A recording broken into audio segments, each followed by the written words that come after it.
76% of Americans live paycheck to paycheck. 64% of Americans that have businesses break even or lose money. Most people don't have any money and have accepted the fact that they don't have any money. They don't have any leftover money. They're fearful of money constantly. They overspend. They don't know how to produce money. They definitely don't know how to multiply it. The land of the brave and the home of the free, it's not even close to the truth. It's just important for people to understand that complaining has no value. And if you complain about not having enough money, work more. If you complain about not having work-life balance, spend more time on vacationing and your family. It's super simple. Let your actions dictate instead of sitting there and feeling like you're not in control. Poor people say, I can't afford it, I can't do that, I don't have time. It's an escape, you know what I mean? It's easy to say I can't afford it. Oh, I'm too tired. Oh, I can't go to the gym. You know, when you could go to the gym, but no, I can't.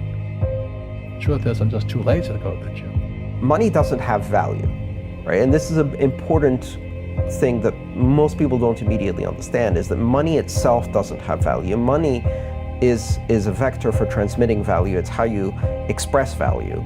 But the value isn't in the money, it's in the product or service you bought with it, and it's in the labor you gave in order to acquire it in the first place. That's where the value comes from. There's nothing intrinsically valuable in the money. You shouldn't put money in a house, you should put money in your brand.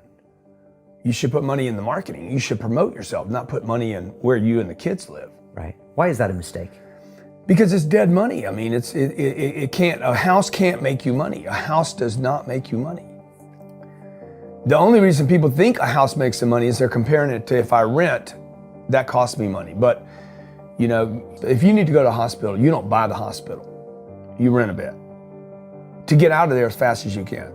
If you go on a trip, you go to America and you want to go to Disneyland, you don't buy the hotel, you rent a room. And nobody thinks poorly of that. They're like, yeah, I'm gonna go there, use the place and get out. That's what you should be doing with your living. Find a place where you can rent. Pay rent monthly. Don't own the house. And take all the money that you would have put in that house purchase, down payment, extra money, fixing it up, use all that money to improve your business and yourself so that you can get more money. Right? So I see so many people here like, I'm gonna invest 300,000 pounds in a house to hopefully make $30,000, 30,000 pounds. Right. I'm gonna buy it for 300, maybe I'll sell it for 600,000. I'll double my money.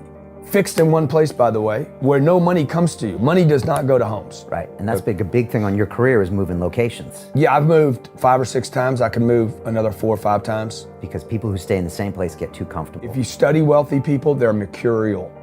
They're moving, they're mobile. They're not talking, Warren Buffett and Bill Gates do not talk about the home they live in.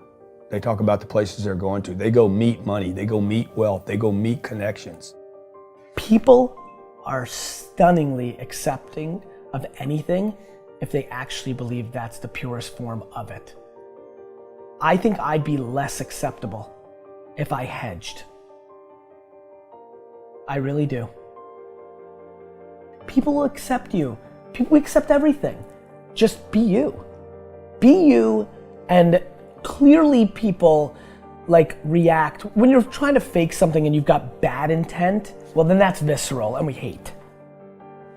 But I actually think we don't give love to the person that actually knows they have it and they're trying to fake it to conform. Hence why I won't adjust to this market all the way, because I don't think I'll be respected.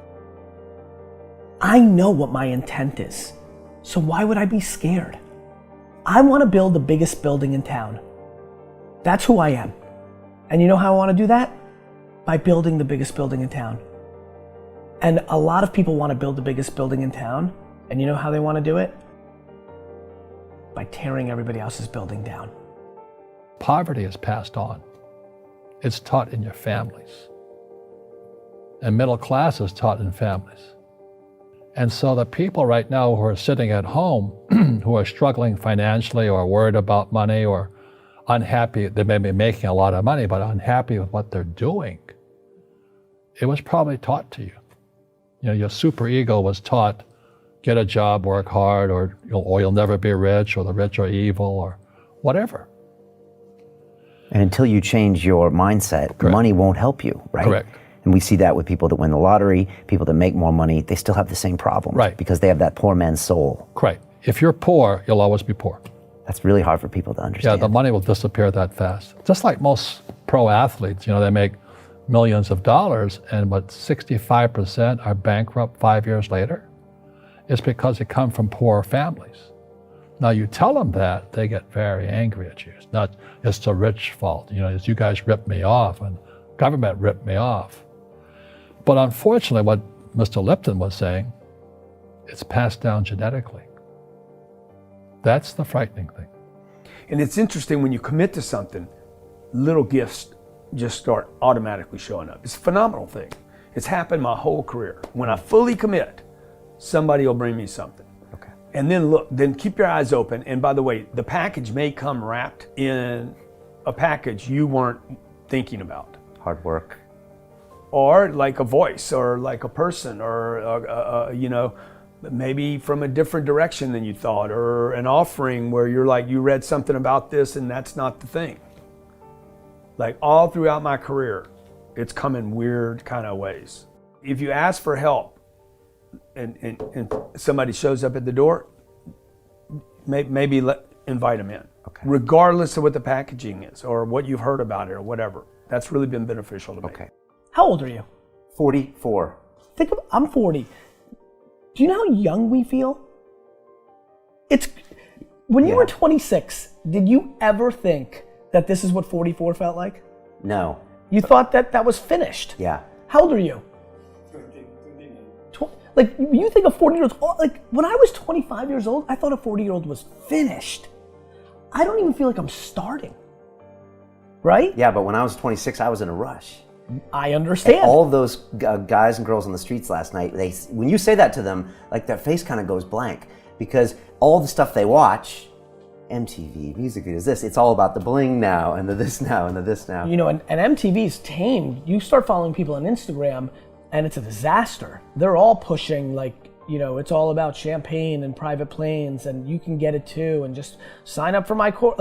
And everybody's falling for it. So I'm coming out and first of all, I want to be historically correct. Nobody in 100 years is going to watch that video and say that I was full of crap. I like that. Right? Number two, I want my legend to grow. I'm always fascinated by politicians and world figures. Like Winston Churchill, his brain continues to grow. Yeah. Right? I want that. When I'm dead, I want to be in the ground at peace knowing my legend's growing. I want that. I want that in the business world. And so I'm giving real advice, and real advice looks like this. When you're 19 and you can spend 7 full years learning your craft, meeting people that are mentors, being patient, and you wake up and you're 26 years old, you have your entire life in front of you and you've done great foundational work to go on and then be successful. I have bad luck too. I've had financial crashes. I've had people stab me in the back, but they're all good because I grow from it. That's spirituality. Right. People who are afraid of making mistakes, like they teach in school, they don't ever grow. Because spirituality is there's good and there's bad, there's right and there's wrong, there's up and there's down. Most people only want to be right. They only want to be positive. Well, you can't have that. That's not reality. And the average person, the reason they're poor is they haven't failed. They play it so safe. They haven't made any mistakes like they taught in school. That means they don't learn anything. That's why the school system's actually fundamentally corrupt. It's anti-education. Right. Don't make mistakes and don't ask for help. And if I didn't ask for help, I have my accountants, my attorneys, my bankers, and all that. I go into business like a rugby team. Boom, boom, and we kick butt. But the average guy is standing there, I'm an A student, I'm going to do this all on myself, and a bunch of rugby players run you over, and you go, well, they're not playing fair. You're playing stupid. You should have a team. You should have accountants, attorneys, and bankers, and all that stuff. But that's not the game I want to play. I said, then don't play the game. The game of business is played with accountants, attorneys, bankers, hate to say it, politicians. You got to know the game. I don't want to hustle. I want to prosper. I don't want to grind.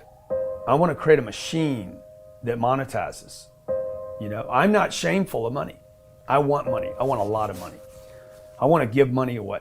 I want to raise a lot of money. You can't do that if you're broke.